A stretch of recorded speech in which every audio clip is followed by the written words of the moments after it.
Here on Heroku dashboard, you can see our backend application. On the top, under More, we have this item, View Logs. This gives us a simple and clean user interface to look at the logs, but it doesn't always give us the details we need. My preferred way is to use the terminal.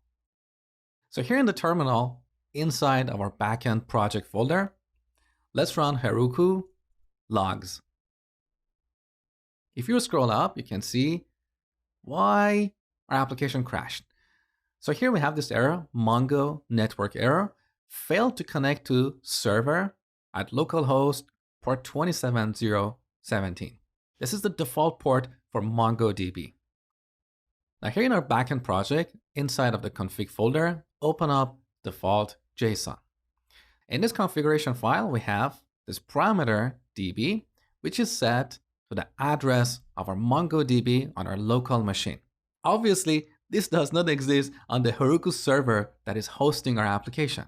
So we need to change this to the address of our MongoDB database on MLab. So here on MLab, this is our Vidly database.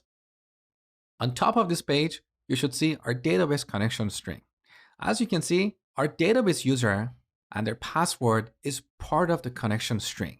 We don't want to store this in a configuration file like default.json because that password is stored as clear text here. It's going to be part of our repository. So anyone who has access to that repository will be able to get the password to our database and literally do anything they want.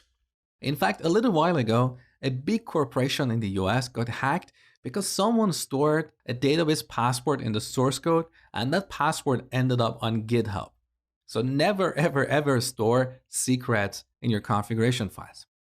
Now, in this node project, we have this default.json, which includes the default values for these configuration settings.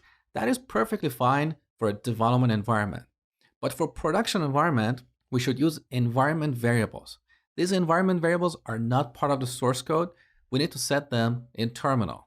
So the first time a developer deploys our application, they're going to open up a terminal window and store these environment variables on the server. And that's what I'm going to show you in the next lecture.